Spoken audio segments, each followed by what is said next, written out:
Legacy Precious Metals is the company that I trust to give you good and patient counsel for investing in your retirement. The Biden administration has caused a financial crisis, and they have no clue how to fix it. Oil prices have skyrocketed, and when oil prices go up, not only do your expenses go up, but the cost of transportation and shipping spikes, leading the prices of goods to rise.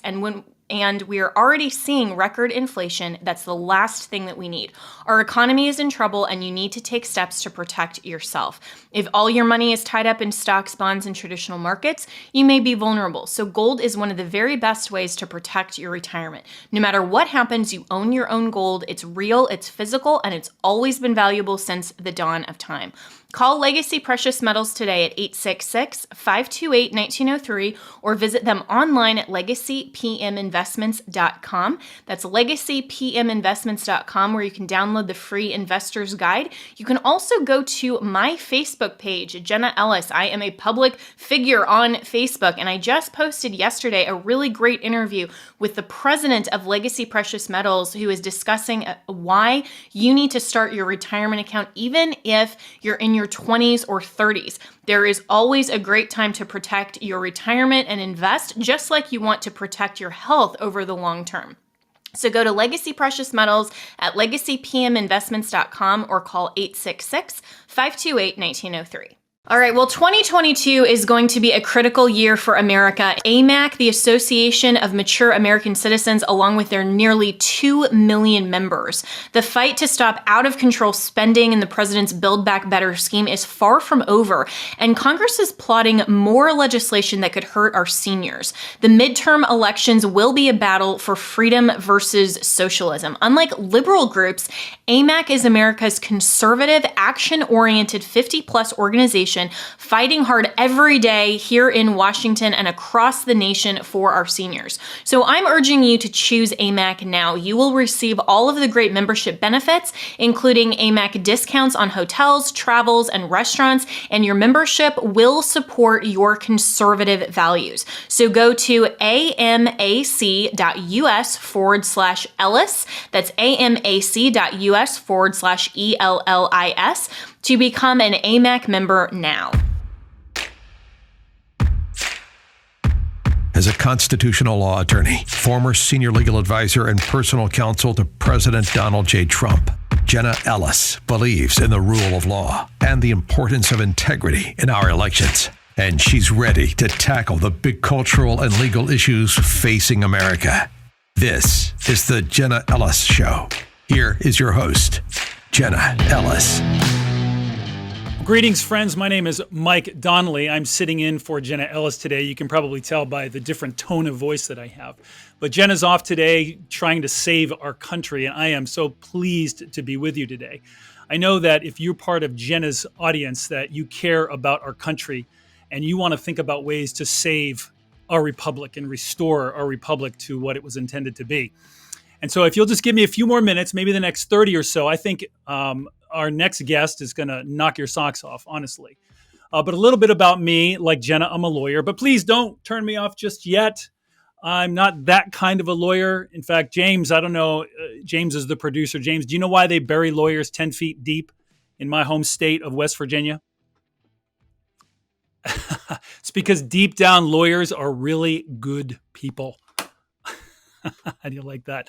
Oh, yeah. Anyway, it's great as a lawyer, we can make fun of ourselves. But folks, as I'm a senior counsel with the Homeschool Legal Defense Association, the largest advocacy organization for home education. I've had the privilege of teaching constitutional law at Patrick Henry College and law school at Regent University. And before doing all that, I served in the U.S. Army, had a company. But enough about me. I know that you care about solutions for our country. And if you're like me, you believe that we have a lot of problems to solve. In fact, I think we have a lot of work to do to make sure that we hand our kids a country. James Madison in Federalist 47 defined tyranny this way. He said, "Tyranny is the accumulation of all powers, legislative, executive, and judiciary in the same hands, whether of one, few, or many, whether hereditary, self-appointed, or elective.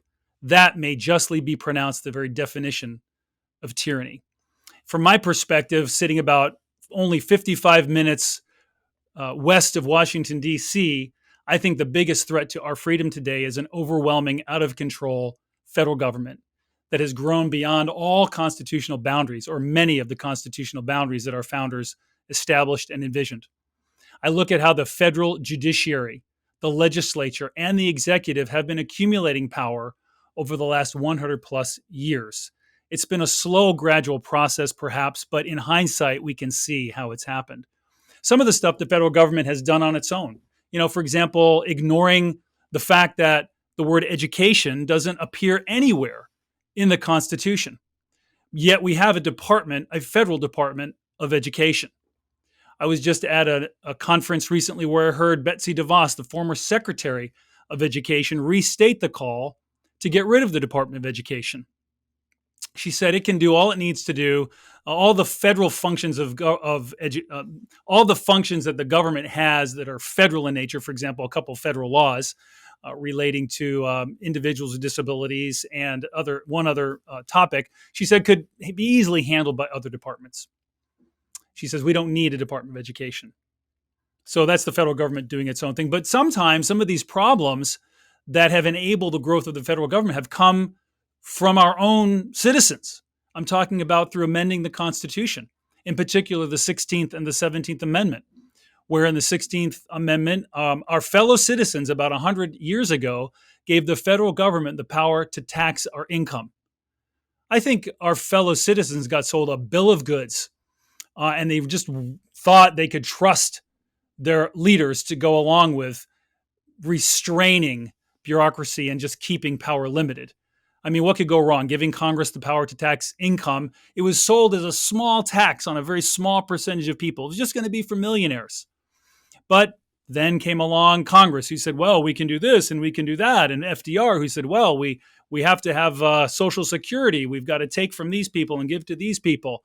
Huge transfer of wealth program. We had World War II that we had to spend to defeat the Nazis, which we needed to do that, I suppose. We were attacked. We had to fight back. Then came the space race, LBJ's Great Society, the Cold War, the financial crisis of 2008, now the pandemic. Just borrow, spend. That's how we solve problems, right? And what do we get? More debt and huge inflation. Our founders knew this could happen. It was one of the reasons that they didn't want to give Congress the income tax. How about the 17th Amendment? Well, let's let the people choose senators instead of allowing the states to appoint them to represent the interests of the states. I mean, there were problems back in the day with states arguing over who should be a senator. And now today, the senators are elected by us, the people. And who do they have to please? Us, the people. And how do they do that? Just voting, more spending, more welfare programs. Do they respect the sovereignty of the states? Not really. That's what's happening. When I look at these problems, I want to understand what are the root cause. And I've given you a couple of causes of these problems, but are these the root causes of the problems? You may have heard that the saying that politics is downstream from culture, right? We have the culture and then come the politics. But what's upstream from culture that's contributing to the problems of our society today? Some would say religion, lack of shared values, media, Hollywood, competing ideologies. I think all of these share a place. In fact, when you talk about religion, I think you could point back to our founders and John Adams, who said that our Constitution was made for a moral and religious people. It's wholly inadequate to govern any other. And Jenna, as you know, wrote a book called The Moral Basis for a Constitution. So there are a lot of problems with not having the same shared values in our country for sure. But one of the big contributing institutions to these problems, I think, is the education system we have in place today. You hear lots of people talking about it. It's motivating politics today. It was a decisive factor in the Virginia governor's race of this year. I was just at a conference where I heard Betsy DeVos, and I heard lots of state legislators coming together and talking about solutions for education. So I think education is something we need to talk about and look at how that's going to solve some of these core problems, which is why I am very excited to be talking with Professor C. Bradley Thompson of Clemson University, who's written a lot about this topic, and I want to get his thoughts on this. Professor Thompson is a professor in the Department of Political Science and is the executive director at the Clemson Institute for the Study of Capitalism. He received a PhD at Brown University and has also been a visiting scholar at Princeton University, Harvard University, and the University of London. He's published essays on topics ranging from natural law theory to Marxism, progressive education, and free market education. And Professor Thompson, welcome to the Jenna Ellis Show. Hi, Mike. It's great to be with you on the Jenna Ellis Show today. Oh, it's great to have you. Thank you so much for being willing to join us, Brad, if I can call you Brad. Please. And thank you. And folks, I want you to check out Professor Thompson's Substack called The Redneck Intellectual, which I love it. I read it regularly, where he has written a number of provocative essays under the subject of, well, among other subjects, watching the education apocalypse in slow motion. Professor Thompson, tell us a little bit about the Redneck Intellectual. I presume you're the Redneck Intellectual. So tell us, why are you a Redneck Intellectual? And what do you mean by watching the education apocalypse in slow motion? Sure. I am the Redneck Intellectual, and I'm asked all the time, why the Redneck Intellectual? Most people who know me don't think I fit the description, but they're wrong. Because I'm an academic and an author, I'm called an intellectual all the time. But I do not like being called an intellectual. It's one of those hoity-toity terms that I reject. So if I'm going to be an intellectual of any kind, I'm going to be a redneck intellectual, which speaks to my own family background. I come from simple people in a simple place, and my view of the world is based on reality, not on ivory tower ideas.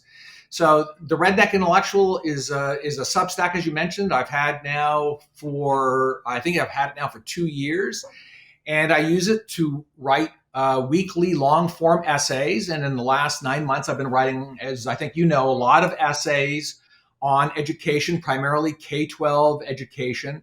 And those essays, I think, would be divided into two different kinds of essays. Essays on the question or on the principle of what I call separation of school and state, and the related principle of abolition. I am an abolitionist, which is to say I favor abolishing the government school system. I am not a reformer of the government school system like so many Republicans are. And then the other thing that I write on a lot in my Substack essays is what is being taught in America's K-12 government schools. And in recent months, I focused on critical gender theory, critical race theory. I've tried to give a philosophic explanation for the school shootings that have been taking place in this country over the course of the last 2 decades. And in all cases, what I find is that the core source of what's happening inside America's schools is some form of progressive education, or ultimately the goal of America's government schools is socialism. Well, let's talk about that. Since you just brought up the term abolition, I want to ask you a little bit about that, because when people think of the term abolition and abolitionist, that is normally a term reserved for talking about, getting rid of slavery and the Civil War, and it's just full of all kinds of meaning, at least from people from that perspective. So, can you tell us, why do you use the term abolition, or is it just simply being, abolishing the schools? Is it as simple as that, or is there something more to it? No, it is in part as simple as that. As I said, I'm an abolitionist, which is to say I favor abolishing the government school system. There's no other way, no simpler way to put it than that. I am not about reforming under any circumstances the government school system. In fact, I'm opposed to reforming the government school system, because to reform the government school system is to save the government school system, and to save it is to perpetuate it. And I am not about perpetuating the government school system, because I regard it in the context of the 20th and 21st centuries to be the single most immoral institution in the United States of America. And so I, not only on my Substack, The Redneck Intellectual, but through another website, a blog that I have called edwatchdaily.com, I am trying to lead what I call a new social movement. And our motto is #JustWalkAway. And so, we're trying to end government schooling in the United States simply by having ordinary, everyday Americans just literally walk away from the government schools. And the great news, from my perspective at least, is that that's been happening over the course of the last 2 years. We now have hundreds of thousands of families who are exiting the government schools. And they're exiting for a lot of different reasons. And they're going to homeschooling, private schools, and charter schools. And I think this is the single most important social movement in addition to homeschooling of the last 50 years. Well, you're right. In fact, I was at a conference of state legislators last week, and education was probably the top issue that they were talking about, and school choice was one of those. And as an advocate for homeschooling and working at the world's largest homeschool advocacy organization, we have seen that growth in home education as parents have taken on the responsibility for themselves. But I want to talk with you, Professor Thompson, because you've really been studying this issue of public schools. Can you tell us, because you just made a very bold statement, public education is, I think you said something like the single most immoral institution in our country today. Why do you think that? What is it about the schools that you would say is immoral? What is the evidence for that? And why do you say that? Right. So first, small rhetorical point. I never say public school. It's always the government schools.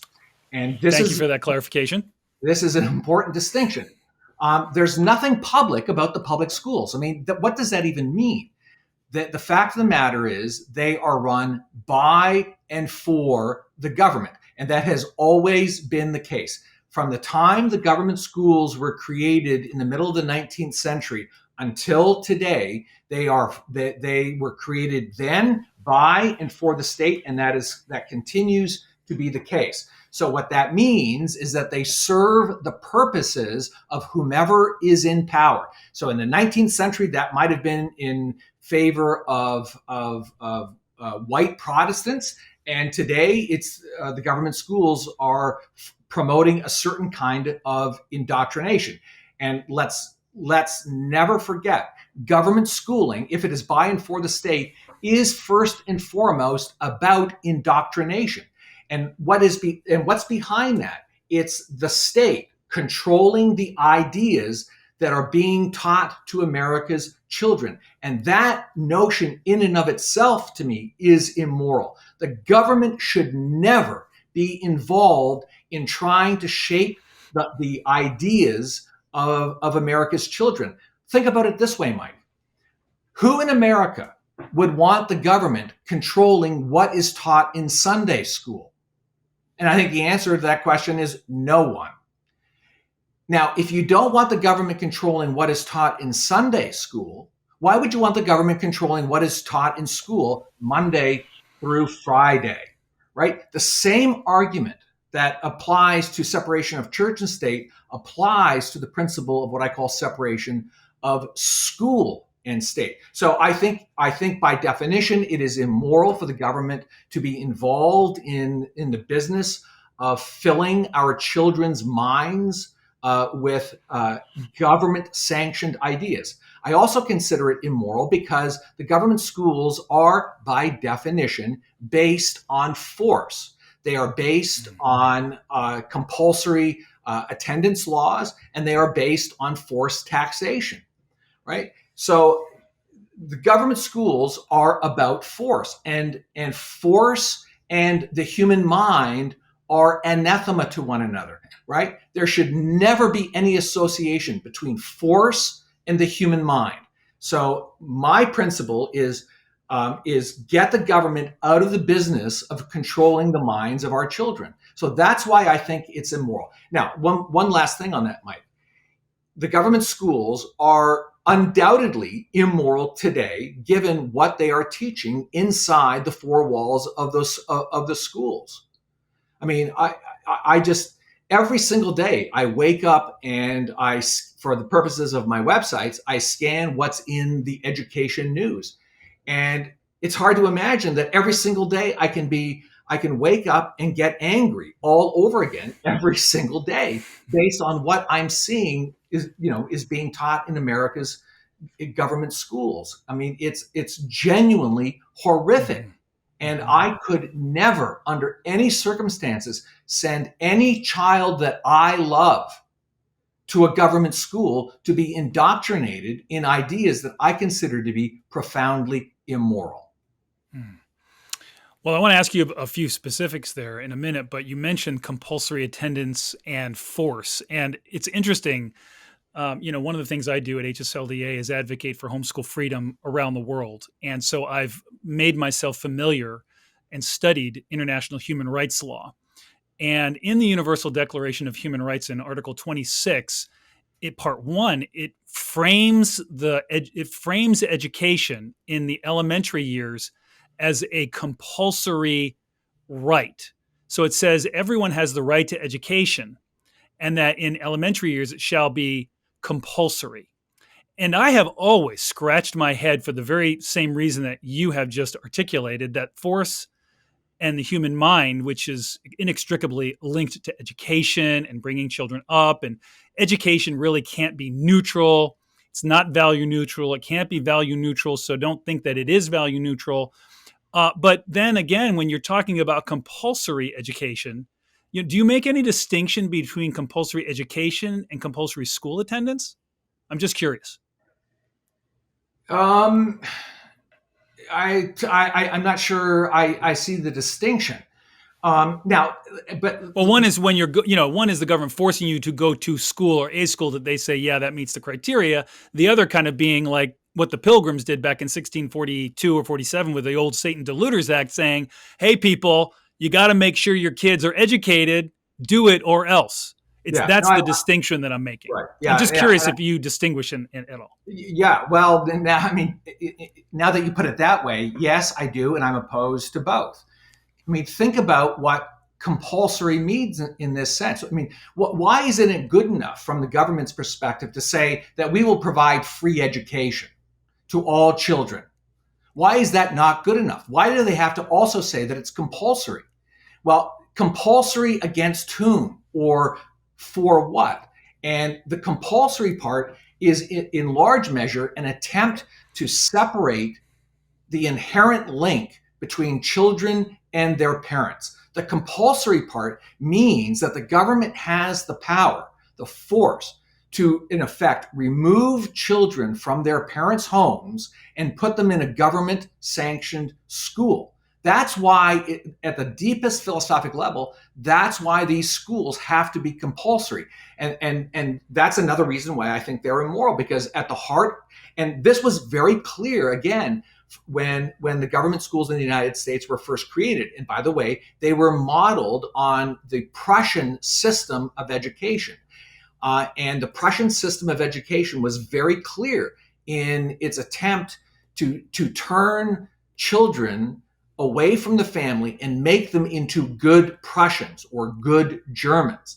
And that's the purpose of government schooling in the United States. It's to pull them away from the family. It's to separate children from their parents and turn their minds over to the government to receive the government's ideas. And so that's why I think that's really what's at the heart of the term compulsory in compulsory education.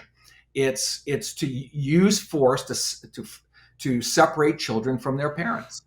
It's interesting you mentioned Germany, and I've enjoyed reading your Substack articles, and you gave me some really helpful content that I've been using, crediting you, of course, and telling people about your Substack as you kind of outline, the progression or the where compulsory education came from. So I would encourage people to go back and read, the connection between Prussia and the United States and Horace Mann.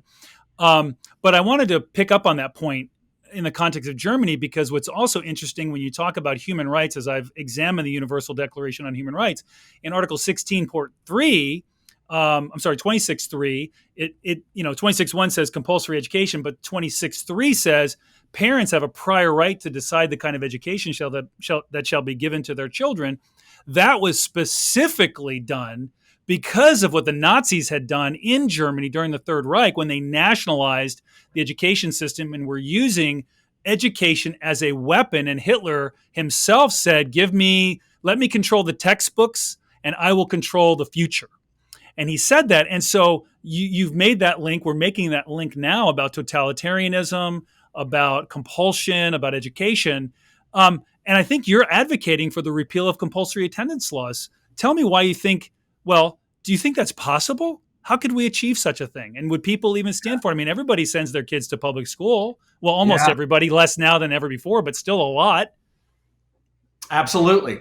And my response to this question, which I get all the time, is in 1831, there was one man in America and one man only. His name was William Lloyd Garrison, who favored the total abolition of slavery and thought slavery could be abolished. And he founded the abolitionist movement in 1831. No one thought it could be done. And 35 years later, slavery was abolished. Now, you tell me, which institution was more deeply embedded in American culture at the time? Slavery in the South or education in contemporary America? Well, I think it's actually probably pretty close.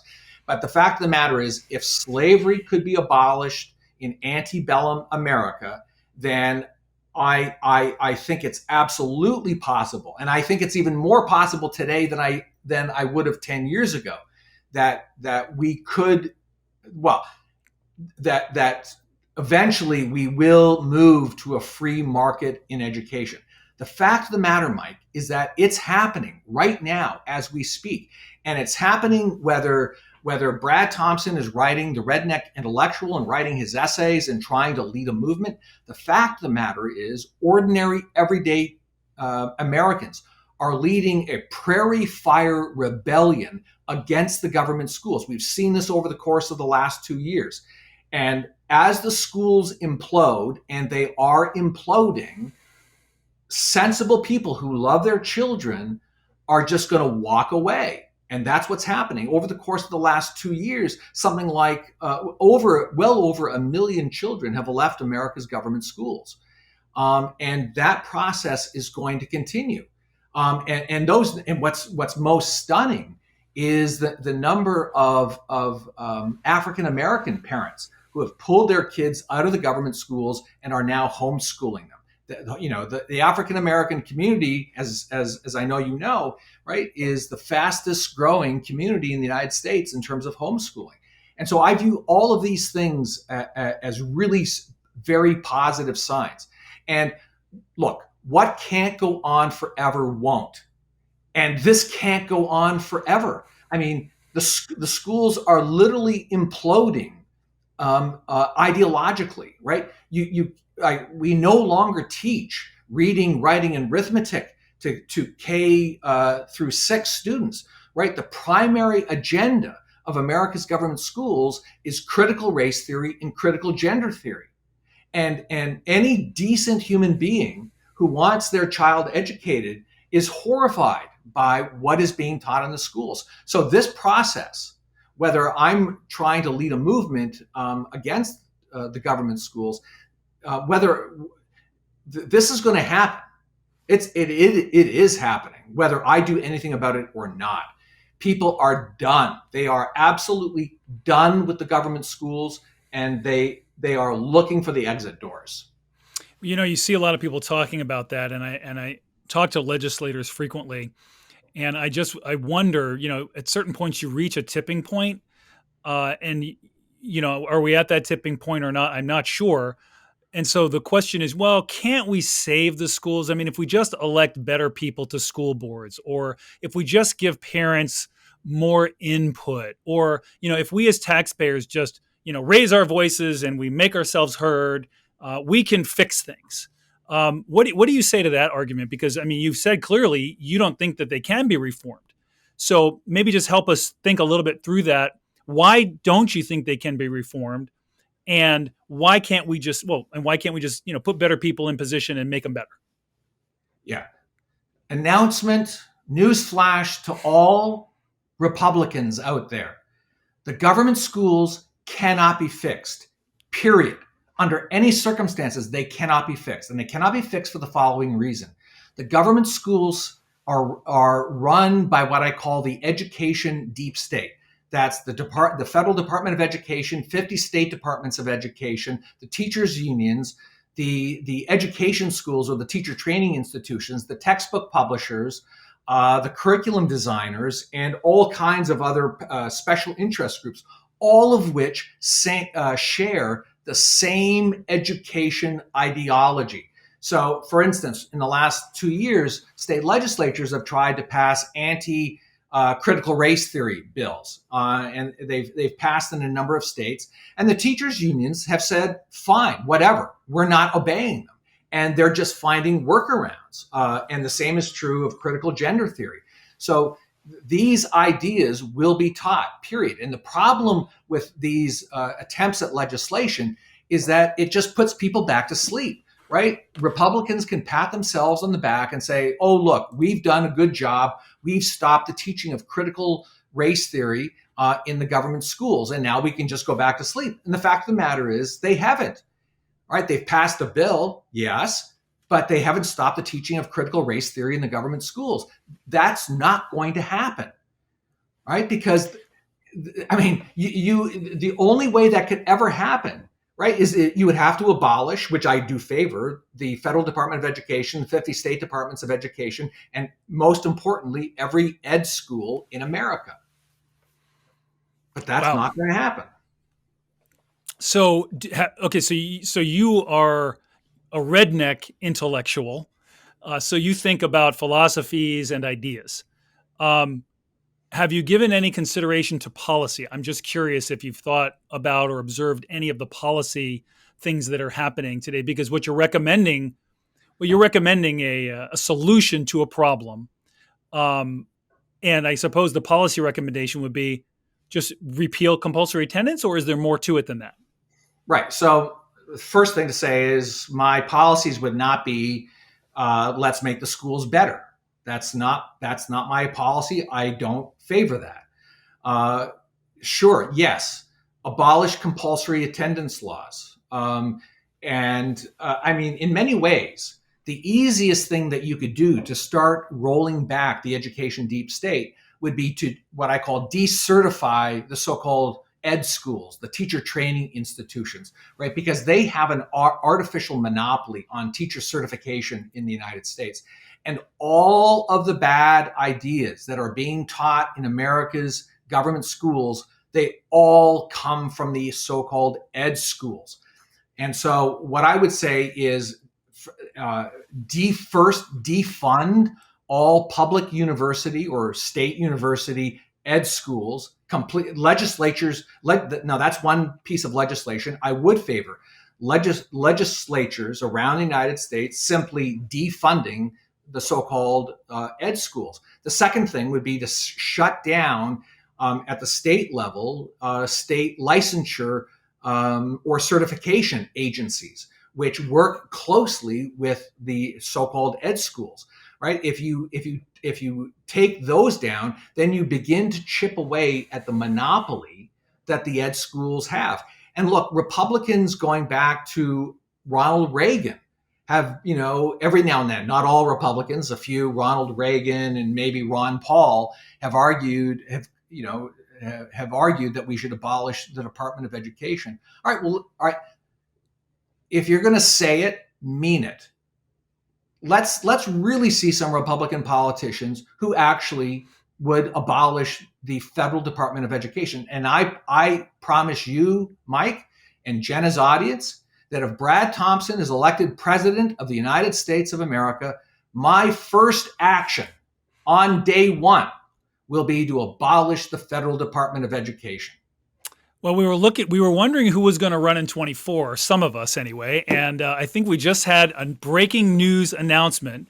Brad Thompson, are you announcing that you're running for the presidency of the United States on Jenna Ellis' show? Well, sort of, but there's one problem. I can't because I was not born in the United States. So, oh wait, you're not a natural born? Well, I'm not a natural born. Well, sorry. What do you mean? Where were you born? I was born in Niagara Falls, Ontario, Canada. Oh, on the Canadian side. On the Canadian side, exactly. Oh, well, okay. Well, maybe that's a problem. Maybe it isn't. But that's enough for that point. But I could be the Secretary of Education, in which case my first action would be to abolish the Department of Education. All right, all you Republican candidates for president. You just heard it from Brad Thompson. He's willing to serve as Secretary of Education. There you go. You've got one candidate for your list when you start talking and debating people. I think that's great, Brad. We've got just a few minutes left, and I want to go to another topic that you've written about. You've written a couple essays about, you call them our killing schools. And to me, this is a tragedy, what's happening. And, the left and Democrats use school shootings. They always immediately start talking about gun control as if the gun is the problem and not the person. And you've written some compelling articles about what is going on in public education and why it's contributing. And I said public education, forgive me, government schools, and why it's contributing to these issues. Can you illuminate that just a little bit in our closing minutes? Because this is so tragic, and I think your points are very compelling, and people need to understand that this is linked to the stuff that we were talking about before. Sure. There is a social moral crisis taking place in the United States of America right now. And that is we have a crisis of America's 15-year-old boys walking into their local government school and committing mass murder. And the only thing that the politicians want to talk about is guns and video games. The fact of the matter is we are asking all the wrong questions. We should not be asking what is the weapon of choice to commit mass murder. We should be asking the question, why do America's teenage boys want to commit mass murder at a local school, right? They could commit mass murder anywhere. But it's a fact they are doing it at their school. So maybe the answer to the question has to do with something that is taking place inside the four walls of the schools. And so what I've tried to do in this series of essays is to give a kind of philosophic explanation for why America's teenage boys are committing mass murder. And my argument, or at least my hypothesis, is that it's connected. It's a long story. I've written this up over the course of 3 long essays. It's a very long and complicated story. But my argument can be and it's very well worth reading. If I can say, I just want to encourage people. If you're listening to us right now, please go to the Redneck Intellectual and just go to Our Killing Schools and read them. Brad, I'm sorry for interrupting you, but it is compelling. Thank you, Mike. I appreciate that very much. And my hypothesis is this, that the root cause of America's of the crisis of our teenage boys has to do with the use and abuse of progressive education in America's schools. So let me just give you one concrete example of what I'm talking about, and that is how we teach our children to read. So there are only 2 ways in which there are 2 ways that children are taught to read in contemporary America. There's only one true way, which is the phonetic method, using phonics. But in America's government schools, they use something called the whole language method, which teaches or requires children to memorize whole words rather than learning the 44 phonemes of the English language. And so what they do is children are required to memorize whole words. They're given stacks of cue cards in kindergarten to take home. And what they have to do is they have to memorize whole words. And the problem is the human mind is incapable of memorizing more than about 10,000 words. And so think about what happens to a young boy. And of course, this is a crisis of boys, not of girls. What happens to an 8 or a 9-year-old boy who's required every day to stand up in front of his classmates and is being asked to read, and he can't read? His experience, and my argument is that the reason we have a crisis of young boys in this country who can't read is because they're being taught the false method of reading called whole language. And so we have a whole generation of boys who can't read. And imagine what happens to a young boy who's asked to stand up in front of his classmates every day and he can't read. His first response will be humiliation. Humiliation will turn into anger. Anger will turn into resentment. And what happens to a generation of resentful boys? They start to act out in class. And what is America doing with with its young boys who are acting out in class. They are diagnosing them with ADD, ADHD. And what is America doing with its boys who are diagnosed with ADD? We're drugging them. America's government school system has become America's single biggest drug dealer. We have an entire generation, 2 generations now of boys who have been put on Ritalin. And almost all the school shooters in this country over the course of the last 22, 23 years, most of them have been on Ritalin and psychotropic drugs.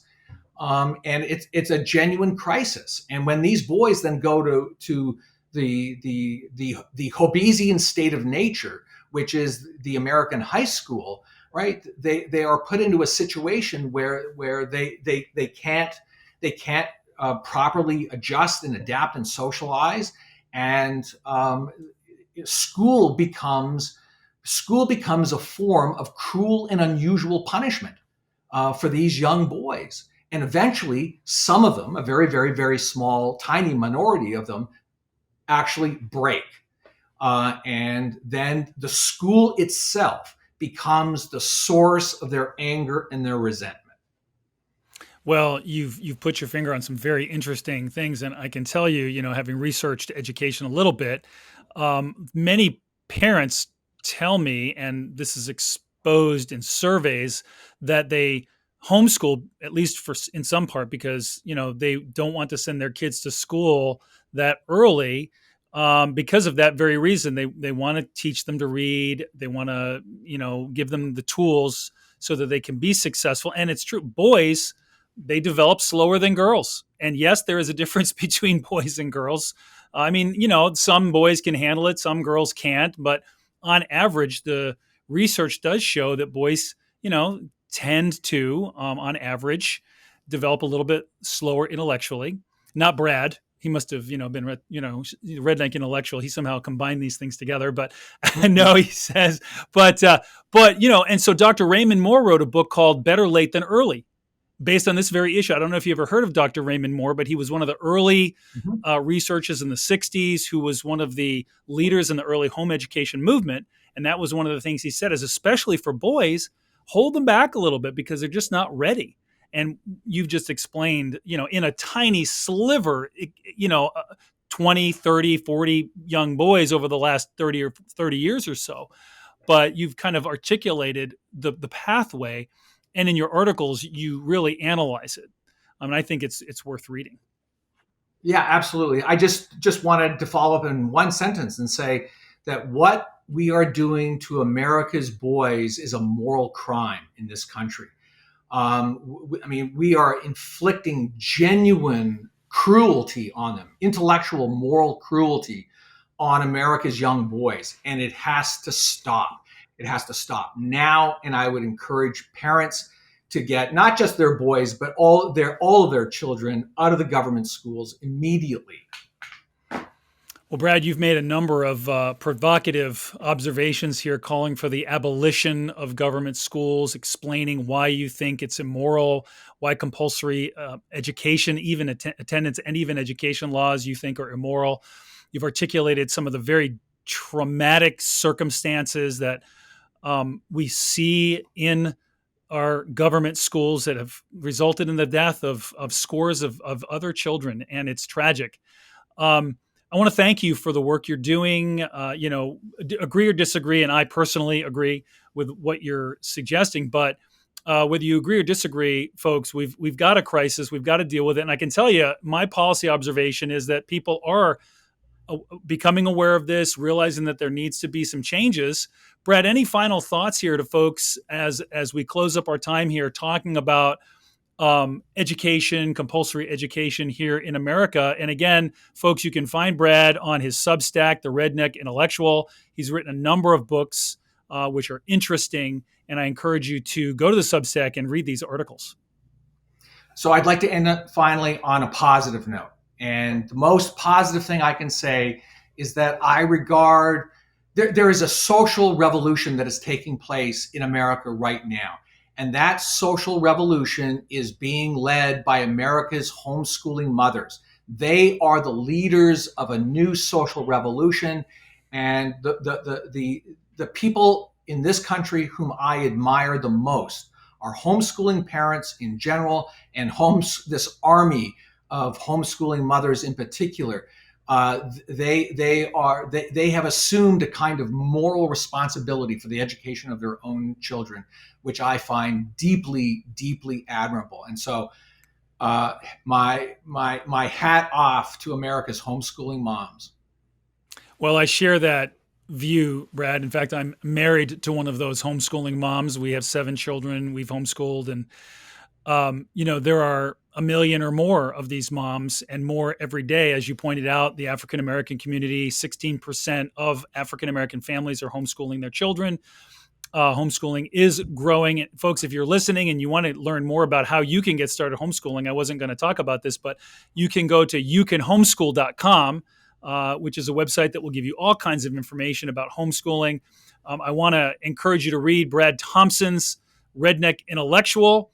And, I'm hopeful about America. I think there are things that are happening that, there's a battle going on for, as you say in your articles, Brad, for the hearts and minds of America's children. I believe that's true because the classrooms of today, whether that's in a home or a government school, are the courtrooms of tomorrow. Those are the legislatures of tomorrow. Those are the professors of tomorrow.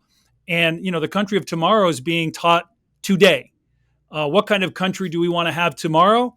Look at what we're teaching our children today, and that will determine the country we have tomorrow. And it is a moral question. So, Brad, thank you for pointing that out. Friends, thank you for tuning in today. It's been a privilege to sit in for Jenna, and I'm going to have one more podcast. I'm not sure if it's the next one or when it's going to happen, but it's with the American Federations for Children Research Director Corey DeAngelis, and we're going to keep talking about education because, as Brad has pointed out, it's a moral question, and it's one of the most important questions we as a country are dealing with today. Brad, thank you again for being part of the show. Thank you, Mike.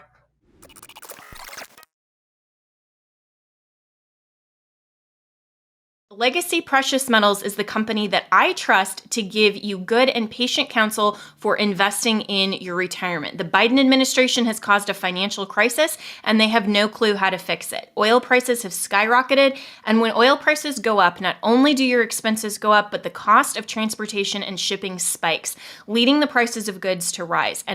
And we are already seeing record inflation. That's the last thing that we need. Our economy is in trouble, and you need to take steps to protect yourself.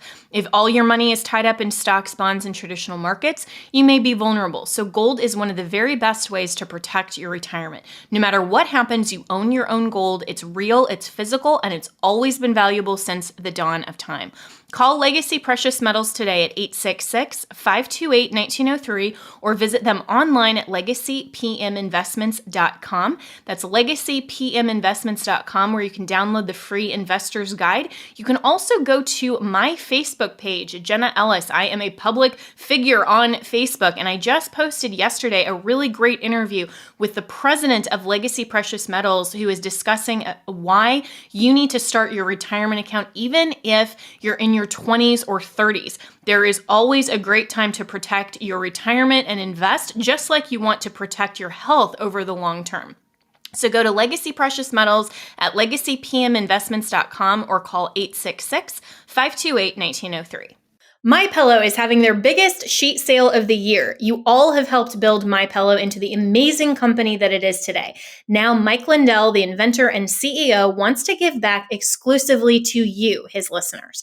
The Percale bed sheet set is available in a variety of colors and sizes, and they are all on sale. So, for example, the queen size is regularly priced at $89.98, but is now only $39.98 with our listener promo code Jenna, Jenna. So order now, because when they're gone, they're gone.